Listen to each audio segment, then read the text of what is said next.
welcome to Dr. Subhash Technical Campus. As our subject, discrete mathematics and chapter algebraic structure, we will discuss on the topics normal subgroup, group permutation, homomorphism, isomorphism, and cyclic group. Now, we have already discussed in my previous lecture that what is subgroup and what are its conditions. Now, let us see what is normal subgroup. A subgroup H of a group G star is called a normal subgroup of G if for any A belongs to G, A star H equal to H star A. That is, for any A belongs to G, left and right cosets are equal. Now you can again refer to this in my previous lecture that what are left and right cosets. Now the theorem based on this definition is a subgroup H of a group G is normal if and only if A inverse HA belongs to H and A belongs to G. This is vice versa theorem, okay? That if H is a subgroup of G and is normal, then you can say that A inverse H, A belongs to H. Now again, if this is true, then you can say that H is a normal subgroup of G. Now let us move towards the theorem and its proof. Every subgroup H of an abelian group is normal. This is an important theorem for this topic. Now first, here I am taking any H to be a subgroup of an abelian group G star. Now we know that what is abelian group? Abelian group satisfies 5 properties: closure, associative, identity, inverse, and commutative. Now, what we have to prove that? We have to prove that it is normal. For normal, we need to prove that H star A equal to A star H for any A belongs to G.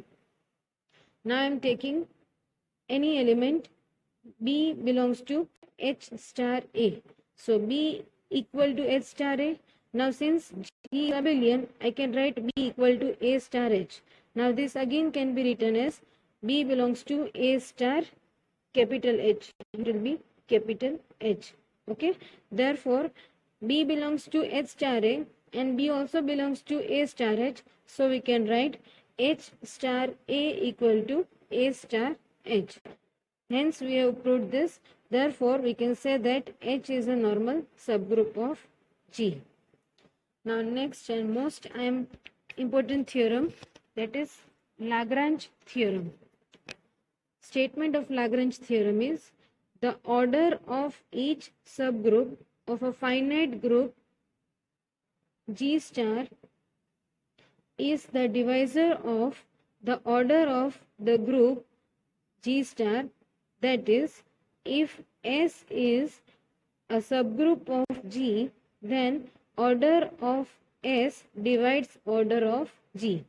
This is Lagrange theorem. What we have given is G is any group and S is a subgroup of G, then order of S divides order of G. Now let us move towards the proof. Let G star be a group of order n. We are taking G star of order n and S is subgroup of G and its order is m. Okay. What we have to prove that? We have to prove that order of S divides order of G. So order of S is m. So we have to prove that m divides n. Now let me consider the set S equal to S1, S2 up to Sn. Now first we show that each left coset of H has m elements. So left coset I will write here A star S equal to A star S1, A star S2 up to A star Sn. I am constructing left coset for any A belongs to G. Now if A star Si equal to A star Sj, then by left cancellation law we can say that Si equal to Sj. Now since all S1, S2 up to Sm are distinct, so we can also say that A star S1, A star S2 up to A star Sm are also distinct. Thus we can say that A star S have m elements. This is the first part which we have proved. Now again, the number of distinct left coset is also finite. Thus we can write this as IGS, that is index of S in G, is equal to K. Therefore, the total number of elements of all coset in Km, which is equal to the order of G. So order of G is n, so we can write as Km equal to n, which implies m divides n. Thus we have proved that order of S divides order of G. So this is one of the most important theorem and we need to remember it. Now we need to note some points. The converse of Lagrange theorem is not true. That means if order of S divides order of G, we cannot say that S is a subgroup of G. Now next is there cannot be order of groups of order 3, 5, 6, 7. Now let us move towards the next definition, quotient group. Let H be a normal subgroup of G dot, that is multiplication, then the set S equal to HA, where A belongs to G, or you can say S equal to AH, where A belongs to G, of all right or left coset of S in G is a subgroup of G and is called a quotient group denoted by GH under the operation of coset multiplication, that is HA into HB is equal to HAB. Now next concept is group permutation. What is group permutation? Let S be a finite set, then the mapping F from S to S is called a permutation of S if it is 1, 1 and onto. We have already learned in our basic mathematics what is 1, 1 and onto. Okay, so this is the definition of group permutation. Now, the number of elements in S is called the permutation, is called the degree of permutation. How can we find the degree of permutation? The number of elements in S is called the degree of permutation. Now, if S equal to A1, A2 up to N, then the permutation of S is denoted by F equal to, we will write all the elements in the first row, okay, and we will apply the function like F of A1, F of A2, and we'll write in the second row. This is how we can denote the group permutation. Now let us take some example. If S equal to 1, 2, 3, 4, I am taking 4 elements. So we can say that the order of S is 4. There are 4 elements. Now I am denoting function F from S to S. How it can be defined? See, and we have already defined it. F of 1 equal to 3, F of 2 equal to 4, F of 3 equal to 1, F of 4 equal to 2. Then the permutation can be written as F equal to, first I will write all the elements of the set in first row. Okay, so 1, 2, 3, 4 I have written here. And next I will write here F of 1, F of 2, F of 3 and F of 4. I will put all the values 3, 1, 4, 2. Now this also can be written as F equal to 1, 3, 4, 2. See how can I solve this? 1, 3 means 1 goes to 3, 3 goes to 4, so my next element is 4, and 4 goes to 2. From this we can write. Again I am repeating. 1 goes to 3, so I am writing 3 after 1. 3 goes to 4, so my next element will be 4. And 4 goes to 2, so my next element is 2. This is how we can denote group permutation. Now next is identity permutation. The permutation defined by Fx equal to x for every x belongs to S is called the identity permutation of S and is denoted by I. For example, if S equal to 1, 2, 3, then I is written as 1, 2, 3, 1, 2, 3. Same elements are there in both the rows, then it is called identity permutation. Next is product or composition of permutation. If F and G are two permutation of same degree, when we take product, we have to remember that both the permutation must be of same degree. On S, then the product of S and G is denoted by FOG or FG and is also called a permutation of S. Now let me take two examples, F and G. Two functions I am taking, two permutations. First is A1, A2, A3, A4 and the second is B1, B2, B3, B4. And for G I am taking B1, B2, B3, B4 and C1, C2, C3, C4. Now for finding FG or FOG, F composite G, I will find. See, I am explaining you. In function F, A goes to B1 and here you can see B1 goes to C1. So ultimately you can say that A1 goes to C1. So I will get here C1. First I will write here the rows or the elements of F which are in the first row. I will show you the third element. See, for the third element, see here A3 goes to B3 and in G B3 goes to C3. So ultimately you can say that A3 goes to C3. So this is my FG element, third element of FG. This way we can find all the four elements. Next is inverse permutation. Every mapping which is 1, 1 and onto is invertible.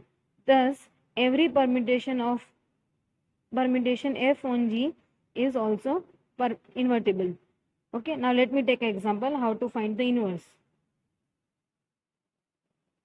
If S equal to A1, A2, A3 and A4 and its permutation is F equal to A1, A2, A3, A4 and second row is B1, B2, B3 and B4. Its inverse will be, we will just interchange the two rows. In the first row I will get B1, B2, B3, B4 and in the second row I will get A1, A2, A3, A4. Now next topic is total number of permutations.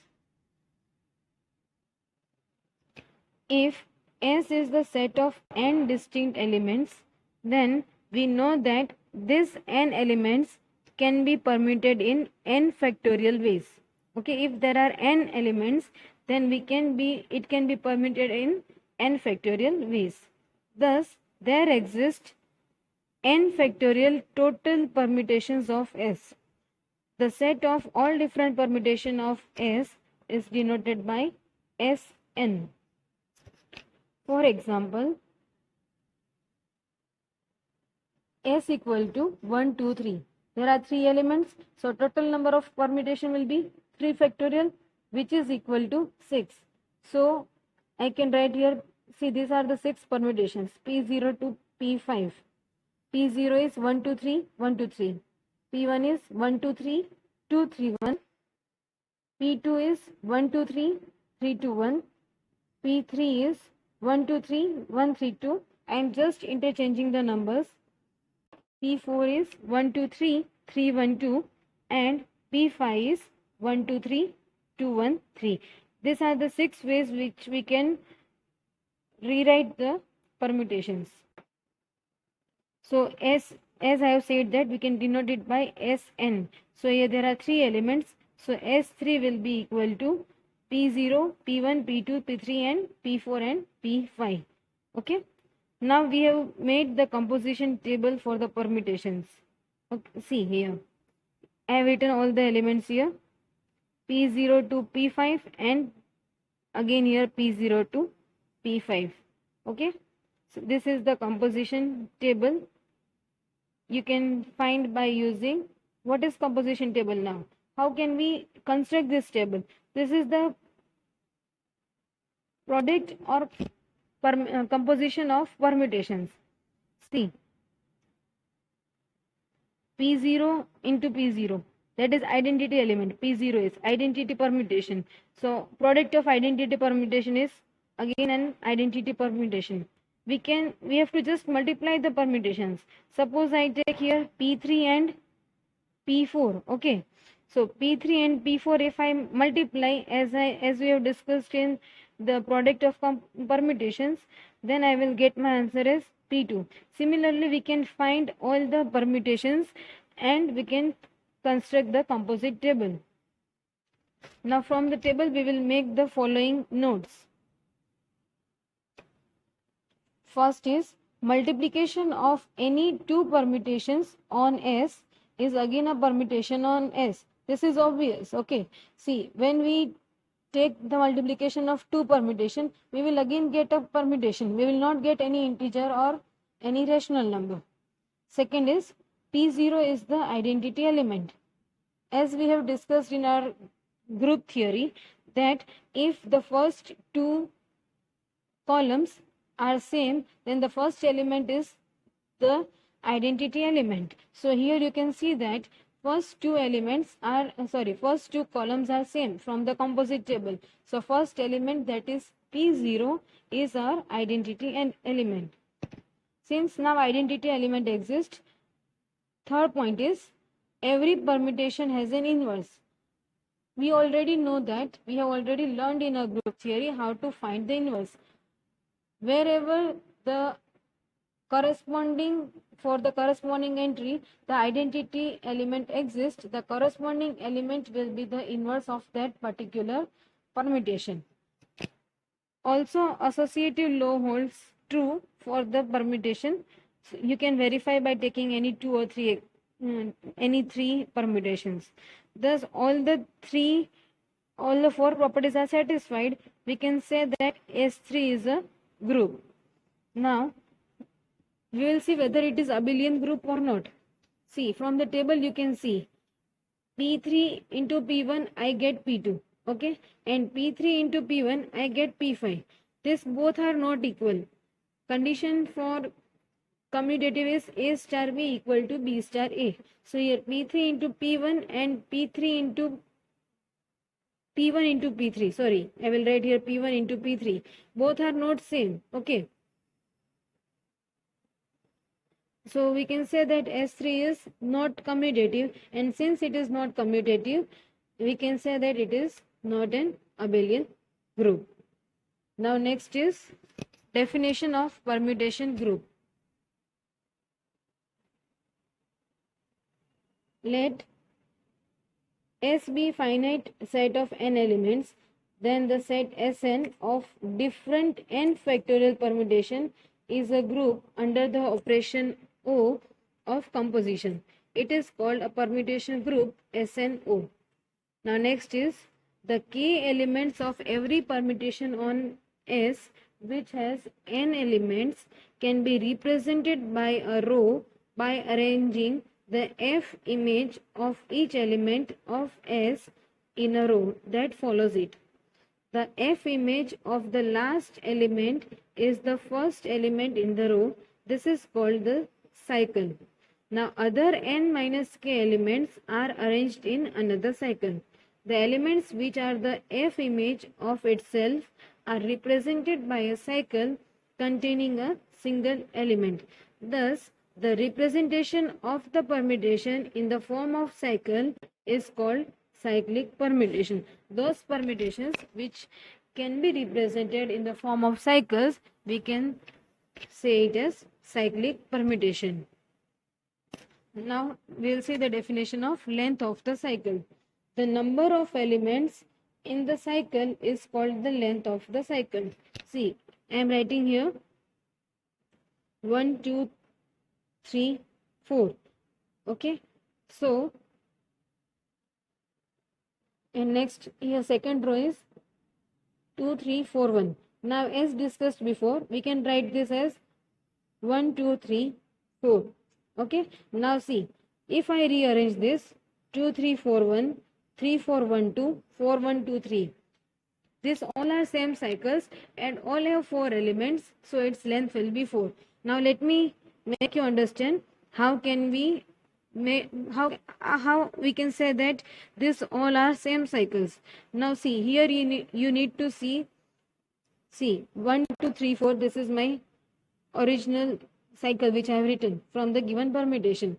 Now see, I am starting here from 2, next element is 3, next element is 4, and again I am going back to my first element, that is 1. So this is my first cycle. Now again I am starting my cycle from 3. So my next element will be 4. Next I will go towards 1, and next I will move towards 2.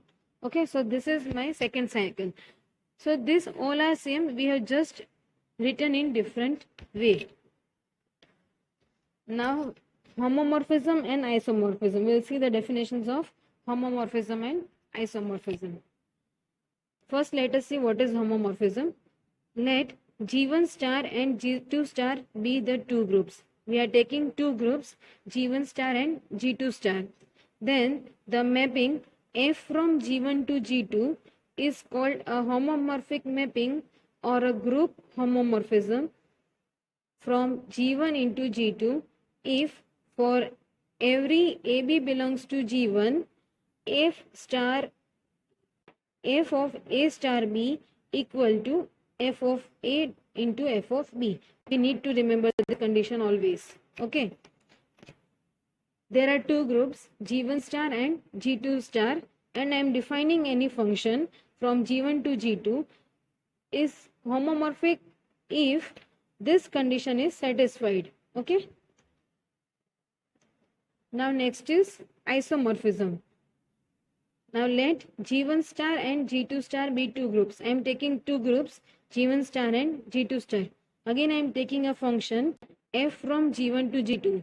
It is called isomorphism if F is homomorphism. That is, F must satisfy F of A star B equal to F of A into F of B. And also, it must be 1, 1 and on 2. So, if these three conditions are satisfied, then we say that the mapping is isomorphism. Next is kernel of function F. Let G1 star and G2 star be the two groups and F is defined from G1 to G2 is the homomorphic mapping. Then the set of elements of G1 which are mapped into E dash, then the identity element of G2 is called the kernel of F and is denoted by KERF. That is, kernel of F equal to A belongs to G such that F of A equal to E dash. This is the definition for kernel of F. Now we will see some result. First result is let F be a function from G1 to G2 is homomorphic mapping, and I am taking an identity element E belongs to G1 and E dash belongs to G2. Then I have to prove that F of E equal to E dash. First we'll prove this, then we'll move towards our second part. F of A inverse is equal to F of A whole inverse. Now let us prove the first portion. Now here we are given that E belongs to G1 and E dash belongs to G2 are the identity elements of G1 and G2, which is already given. Also given that F is homomorphic. Now first portion, how will prove it? For I am taking any element, A belongs to G1. Now E is also in G1, so I can write here since F is homomorphic, I can write here F of A into F of E equal to F of A star E. Now F of A into F of E can be written as F of A because E is the identity element, so we can write this. Therefore, see I have written here. Therefore, F is the identity element in G2 and hence we can write F of E equal to E dash. Now we will move towards the second portion. For any A belongs to G1, I am taking any element from G1 and if I am writing this, F of A into F of A inverse is equal to E dash. This implies F of A into F of A whole inverse, okay, which is equal to what? Which is equal to E dash. Now we can write here. Now if I move this A inverse to, see here, therefore f of A inverse is the inverse of f of A. F of A inverse is the inverse of f of A. So we can write that f of A inverse equal to f of A whole inverse. Now next result. Let f from G1 to G2 with the homomorphic mapping where G1 and G2 are groups. If S star is a subgroup of G1 star and f of S is the image of S, then we have to prove that f of S dot is also a subgroup of G2 dot. Now what I am doing, first I am taking two functions from S. F of A and f of B belongs to S, and I am taking two elements also from the set S. Now see, since A and B belongs to S, we can also write A star B belongs to S. Therefore, we can also say that f of A star B belongs to S. Thus, we can write f of A star B equal to f of A into f of B, which belongs to f of S. Therefore, we can say that f of S is closed under multiplication. Now again, we will use the result which we have discussed just now. F of A star A inverse equal to f of E equal to E dash, where E belongs to G1 and E dash belongs to G2 are the identity elements. Now, A inverse belongs to S. So, which implies what? F of A inverse belongs to f of S. Therefore, we can say that f of A whole inverse is the inverse of f of A. Also, if A inverse belongs to S, then we can also write as f of A inverse belongs to f of S. Hence, f of S is a subgroup of G2, which we have proved. Now next is the definition of cyclic group. Let G star be a group if for some A belongs to G, every element of G is in the form A raised to n. Here I will write A star A up to n times. Where n is the integer, then G is called the cyclic group. It is denoted by G equal to A. The element A is called the generator of A. Now let us take one example. Consider the group Z6 plus 6. That means we are taking modulo system 6, where Z6 is the set of equivalence classes for the relation modulo 6 over the set of integers. That is Z6 equal to 0, 1, 2 up to 5. Now see, we can see that 1 raised to 1 can be written as 1. 1 raised to 2 can be written as 1 plus 1, which is equal to 2. Same way, if I go on, I can write 1 raised to 6 equal to 1 plus 1 6 times, which is equal to 6 and which is again equal to 0, because it is modulo system modulo 6. Therefore, Z6 star 1 1 is the generator of Z6. So we can say that Z6 is a cyclic group. Now, one important theorem again. We need to remember this theorem. Every cyclic group is an abelian group. What I am saying, every cyclic group is an abelian group. We need to remember this result. Now let us move towards the proof.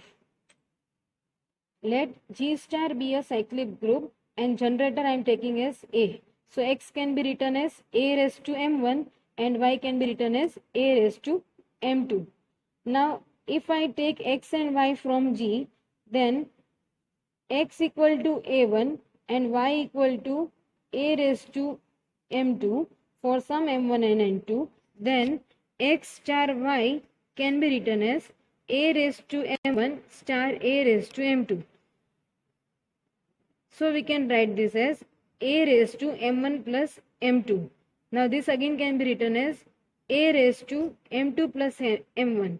Now this again can be written as a raised to m2 star a raised to m1, which is equal to y star x. So you can see here that x star y equal to y star x. So we can say that G is abelian, hence we have proved the theorem. Now we will take two theorems and we need not go towards the proof of these theorems. We just need to remember the concept. Okay. Now, if G star is a finite cyclic group of order n, then A raised to m belongs to G is a generator of G if and only if the greatest common divisor, that is the GCD of m and n, is 1. And next theorem is, if G star is a finite cyclic group of order n and A belongs to G is its generator, then A raised to n equal to E, and E is the identity element of G. These two results we need to remember. Okay. So, dear students, we have concluded here now. We have seen what is normal subgroup, what is group permutation, what is isomorphism, homomorphism, and what are their results and theorems. So I hope you are clear with the topic over here. Thank you.